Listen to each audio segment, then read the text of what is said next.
What's fucked up is for some people, their experiences in high school define them. You know, I just watched that Stephen King movie, It, the most recent one. With the clown? Yeah, pretty fucking good. But one of the things that I was thinking when I was watching it was like how fucking mean kids are in school to each other.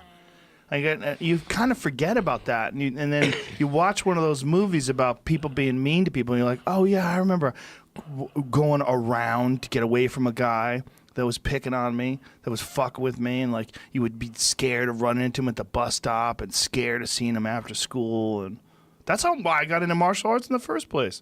I got tired of being scared of people. I was in martial arts and I was still fucking scared.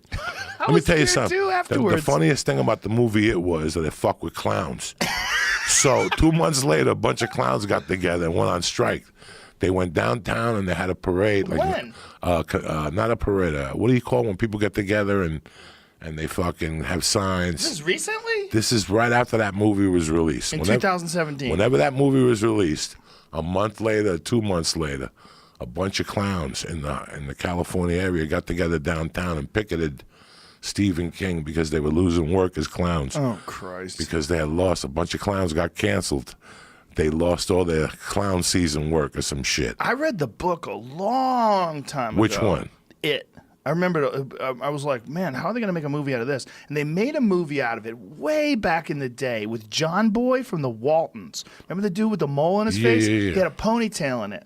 I watched it the other night on TV, just flipping through the channels. It was on. And it was a couple days after I'd seen the most recent version of it. It was hilariously bad. It was so stupid. But it was John Boy with the Waltons. And it might have been... How many versions of that It movie did they make? Was it just 2? The first one was the first one with Tim, the guy from the Rocky Horror Picture Show? Yeah. That was who the clown was. Yeah, it was so stupid. It was like it wasn't scary at all.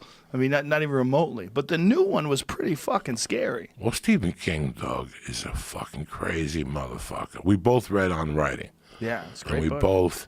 Did you see him on Sons of Anarchy ever? No. They contacted him like, we want you to be on Sons of Anarchy. He's like, listen. The only way I'll be on Sons of Anarchy is like if I could ride my motorcycle. They had to go back and forth. Like, we don't need you. What did I just tell you? If I go on Sons of Anarchy, I got to ride my motorcycle. So he played a creepy guy that makes you disappear after they kill you. Really? Like, he comes in and measures you. Like, you're on the floor dead, and he walk in, measure you, and tell you what he needs. I need a rope. I need some gasoline. I need a car. I also need a selection of 70s classic rock. And then you disappear, and when you come back, there's nothing there. And they walk him out. He tells you what you want, how much, 800. You pay him the 800. If you only have 6, he'll look around the room. He'll just take like a statue, and he'll just walk out of your house, ties the statue on the motorcycle. Look at him. He was classic on Sons of Anarchy.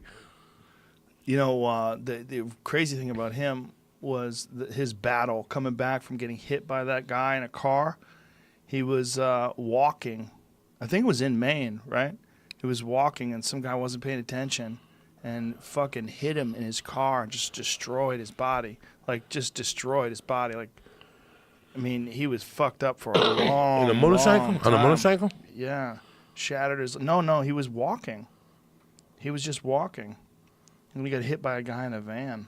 Doug, when I read that, I think you turned me on to it. When I read that chapter on Carrie, how he had written half a Carrie and threw it away, and his wife found it and made him finish it, and it was about a girl with a period or something crazy, and I was in shock. Great book. Carrie is a great book. Great. Carrie and Cujo are my favorite Stephen King books. Cujo, till this day I have it. I look at it and I respect it. It's like cocaine. I don't even open that book. I just look at it and touch it from time to time, and I go, ooh, I don't know if I want to get into that thing. You know, it's a great book that they did, like the movie version of it. It's just like, was Pet Sematary. Pet Sematary is a book. There's some things about books. You know, I hate the cliche that books are better.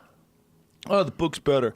But what is interesting about books is there's certain things that you shouldn't really see. You should only imagine. Like they work out better you're in your imagination. Like there's something much creepier about them in your imagination.